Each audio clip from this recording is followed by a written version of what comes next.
തൃശൂരിൽ വനം വകുപ്പ് എടുത്ത കേസിൽ ജാമ്യത്തിൽ ഇറങ്ങിയ യുവാവ് ആത്മഹത്യ ചെയ്ത സംഭവത്തിൽ പ്രതിഷേധവുമായി ബി.ജെ.പി.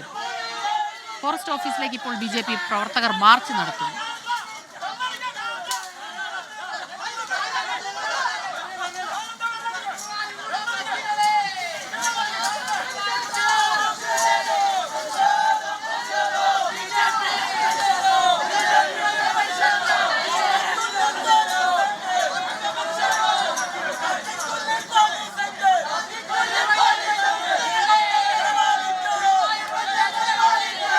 അമൽ സുരേന്ദ്രനുണ്ട് അവിടെ നിന്ന് വിവരങ്ങളുമായി. അമൽ, ഈ പ്രതിഷേധക്കാർ ബാരിക്കേഡുകൾ മറികടക്കാൻ ശ്രമിക്കുന്നുണ്ട്.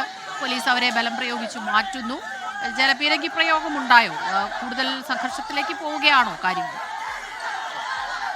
ഏതായാലും ബി.ജെ.പിയുടെ തൃശ്ശൂരിലെ വടക്കാഞ്ചേരിയിലേക്കുള്ള ഫോറസ്റ്റ് ഓഫീസിലേക്കുള്ള മാർച്ച് ഇപ്പോൾ സംഘർഷഭരിതമായി തീർന്നിരിക്കുകയാണ്. ഈ പ്രദേശത്ത് കാട്ടുപന്നിയെ വേട്ടയാടി ഭക്ഷിച്ചു എന്ന കേസിൽ പ്രതിയായിരുന്ന ഒരാളെ പിന്നീട് ജാമ്യത്തിൽ വിടുകയും അദ്ദേഹം ആത്മഹത്യ ചെയ്യുന്ന സാഹചര്യം ഉണ്ടായിരുന്നു. ആത്മഹത്യ ചെയ്ത മിഥുൻ ബി.ജെ.പി. പ്രവർത്തകനാണെന്നും അദ്ദേഹത്തിന്റെ ആത്മഹത്യയിൽ കൂടുതലായിട്ടുള്ള നടപടികൾ വേണമെന്നും ആവശ്യപ്പെട്ടുകൊണ്ടാണ് ബി.ജെ.പിയുടെ പ്രതിഷേധം ഇന്ന് കാലത്ത് 11:30 ഇവിടേക്ക് ഉണ്ടായത്. വഴിയിൽ വെച്ച് തന്നെ പോലീസ് ബാരിക്കേഡ് വെച്ച് ഈ പ്രതിഷേധം തടയുന്ന ഒരു സാഹചര്യം ഉണ്ടായിരുന്നു. ഏതായാലും പോലീസ് ഇപ്പോൾ 2 റൗണ്ട് ജലപീരങ്കി പ്രയോഗിച്ചിട്ടുണ്ട്. ഏതായാലും പ്രതിഷേധത്തിന്റെ ഭാഗമായി നേതാക്കൾ കെ അനീഷ് കുമാർ അടക്കമുള്ളവർ ഇവിടെ എത്തി ഈ ഒരു പ്രതിഷേധത്തിന് നേതൃത്വം കൊടുത്തു. അതിനുശേഷം ഇവരുടെ പ്രതിഷേധം അവസാന ഘട്ടത്തിലേക്ക് എത്തപ്പോഴാണ് വീണ്ടും ഇത് സംഘർഷത്തിലേക്ക് നീങ്ങുകയും പ്രതിഷേധക്കാർ ബാരിക്കേഡ് മറികടക്കാൻ ശ്രമിക്കുകയും ചെയ്തപ്പോൾ പോലീസിന്റെ ഭാഗത്തുനിന്ന് ജലപീരങ്കി പ്രയോഗം നടക്കുകയായിരുന്നു. അപ്പോൾ ഇതിന്റെ ഭാഗമായിട്ട് പല പ്രവർത്തകരും കുഴഞ്ഞു വീഴുന്ന സാഹചര്യം പോലും ഈ പ്രതിഷേധത്തിന്റെ ഭാഗമായി ഇവിടെ ഉണ്ടായി. അതിനുശേഷം കുഴഞ്ഞു വീണ പ്രവർത്തകരെ എല്ലാം ആശുപത്രിയിലേക്ക് മാറ്റി.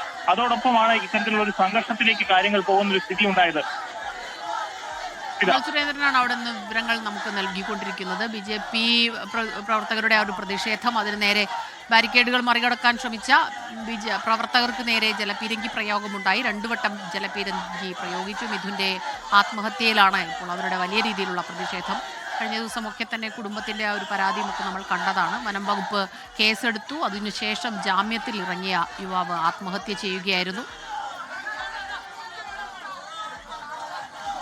അമൽ, ഈ പ്രതിഷേധക്കാർ പിരിഞ്ഞു പോകാൻ കൂട്ടാക്കുന്നില്ല എന്നാണ് മനസ്സിലാകുന്നത്. എന്തെല്ലാം ആവശ്യങ്ങളാണ് ഇവർ ഉന്നയിക്കുന്നത്? ഈ മിഥുന് കേസെടുത്ത ഉദ്യോഗസ്ഥർക്കെതിരെ തക്കതായിട്ടുള്ള നടപടി ഉണ്ടാകണം. അതോടൊപ്പം തന്നെ ഈ വടക്കാഞ്ചേരിയുടെ MLA ആയിട്ടുള്ള KC മൊയ്തീൻ അടക്കമുള്ളവർ ഈ കുടുംബത്തെ ഇതുവരെയും സന്ദർശിക്കുവാൻ പോലും സന്നദ്ധരായിട്ടില്ല. അപ്പോൾ ഇതിലെല്ലാം ഇവിടുത്തെ പഞ്ചായത്ത് പ്രസിഡന്റ് അടക്കം ഈ കുടുംബത്തെ സന്ദർശിക്കുന്ന ഒരു സാഹചര്യം ഉണ്ടായിട്ടില്ല. ഈ വനംവകുപ്പ് ഉദ്യോഗസ്ഥരുടെ ഭാഗത്തുനിന്ന് ഈ മരിച്ച മിഥുന്റെ വീട്ടിലടക്കം എത്തി ഭീഷണികൾ ഉണ്ടായിരുന്നു. ഇതിന്റെ കുടുംബാംഗങ്ങളെ അടക്കം ഉദ്യോഗസ്ഥർ ഭീഷണിപ്പെടുത്തുന്ന സാഹചര്യം ഉണ്ടായിരുന്നു. അപ്പോൾ ഇതിനെതിരെയെല്ലാം ഈ ഉദ്യോഗസ്ഥർക്കെതിരെ തക്കതായിട്ടുള്ള നടപടി വേണം. ഇവർക്കെതിരെ വകുപ്പ് തലത്തിലുള്ള നടപടികൾ തന്നെയാണ് ബി.ജെ.പിയുടെ ആവശ്യം. അത് ഉണ്ടാവാത്തൊരു സാഹചര്യത്തിലാണ് ഇത്തരത്തിൽ ഒരു പ്രതിഷേധവുമായിട്ട് ബി.ജെ.പി. രംഗത്തെത്തിയിരിക്കുന്നത്. ബി.ജെ.പിക്ക് ഏറെ സ്വാധീനമുള്ള ഒരു പ്രദേശം കൂടിയാണ് ഇവിടം. അതിനാൽ തന്നെ ബി.ജെ.പിയുടെ ഭാഗത്ത് നിന്ന് ശക്തമായൊരു പ്രതിഷേധമാണ് ഈ ഒരു കാര്യത്തിൽ ഉണ്ടാകുന്നത്. പോലീസിനെതിരെ കടന്നാക്രമിക്കുന്ന പരാമർശങ്ങളായിരുന്നു ബി.ജെ.പി. നേതാക്കളുടെ, പ്രത്യേകിച്ചും ബി.ജെ.പിയുടെ സംസ്ഥാന വൈസ് പ്രസിഡന്റ് ആയിട്ടുള്ള കെ അനീഷ് കുമാർ അടക്കമുള്ളവരുടെ ഭാഗത്തു നിന്നുണ്ടായത് ശക്തമായിട്ടുള്ള പരാമർശങ്ങളായിരുന്നു. അതോടൊപ്പം ഇന്നത്തെ ഈ ഒരു പ്രതിഷേധം ഉദ്ഘാടനം ചെയ്യാനിരുന്നത് MT രമേശ് ആയിരുന്നു. പക്ഷേ MT രമേശിന് ചില അസൗകര്യങ്ങൾ ഉള്ളതിനാൽ വരാൻ സാധിച്ചില്ല. അതിനുശേഷമാണ് പിന്നീട് ഈ ഒരു പ്രതിഷേധം ഇവിടെ നടക്കുകയും ശക്തമായിട്ടുള്ള പ്രതിഷേധം പോലീസിനെതിരെയും വനംവകുപ്പിനെതിരെയും നടക്കുന്ന ഒരു സാഹചര്യം ഉണ്ടായത്. സംസ്ഥാനത്ത് വ്യാപകമായിട്ടുള്ള പോലീസ് അതിക്രമങ്ങൾ അടക്കം പരാമർശിച്ചുകൊണ്ടായിരുന്നു ഈ പ്രതിഷേധം ഇവിടെ നടന്നത്. അതിനിടയിലാണ് വനംവകുപ്പിന്റെ ഭാഗത്തുനിന്നുണ്ടായ ഇത്തരത്തിലുള്ളൊരു വീഴ്ചയാണ് ഉണ്ടായത് എന്ന് ആരോപിച്ചുകൊണ്ടുള്ള പ്രതിഷേധം ഇവിടെ അരങ്ങേറിയത്. ഏതായാലും പ്രതിഷേധക്കാർ ഇതുവരെയും പിരിഞ്ഞു പോകാൻ തയ്യാറായിട്ടില്ല. നേതാക്കന്മാരടക്കം ഇവിടെ പ്രതിഷേധത്തിന്റെ ഭാഗമായിട്ടുള്ള പ്രസംഗങ്ങളും വിമർശനങ്ങളും ആരോപണങ്ങളും എല്ലാം ഉന്നയിച്ചതിന് ശേഷവും പ്രവർത്തകർ കൂടുതൽ സംഘർഷഭരിതമായിട്ടുള്ള ഈ അന്തരീക്ഷത്തിൽ തന്നെ തുടരുകയാണ്. ശക്തമായിട്ടുള്ള പ്രതിഷേധമാണ് പോലീസിനും വനംവകുപ്പിനുമെതിരെ ഇവിടെ നടക്കുന്നത്. ഏതായാലും ഈ ഒരു പ്രതിഷേധം വഴിയിൽ വെച്ച് തടഞ്ഞതുകൊണ്ട് തന്നെ പോലീസിന് ശക്തമായിട്ടുള്ള ഒരു സംഘർഷത്തിലേക്ക് ഇത് പോകാതെ തടയുവാൻ നിലവിൽ സാധിച്ചിട്ടുണ്ട്. സ്മിത, ശരി. തൃശൂരിൽ വനം വകുപ്പ് എടുത്ത കേസിൽ ജാമ്യത്തിൽ ഇറങ്ങിയ യുവാവ് മിഥുൻ ആത്മഹത്യ ചെയ്ത സംഭവത്തിലാണ് ഇപ്പോൾ വലിയ പ്രതിഷേധവുമായി ബി.ജെ.പി. എത്തിയിട്ടുള്ളത്. ഫോറസ്റ്റ് ഓഫീസിലേക്കാണ് ബി.ജെ.പിയുടെ മാർച്ച് ഉണ്ടായത്. ബാരിക്കേഡുകൾ മറികടക്കാൻ പ്രവർത്തകർ ശ്രമിക്കുന്നു. അതിനുശേഷം വലിയ രീതിയിലുള്ള ഒരു വാക്കുതർക്കവും സംഘർഷത്തിലേക്ക് കാര്യങ്ങൾ പോകുന്നു. പോലീസ് ജലപീരങ്കി പ്രയോഗം നടത്തി.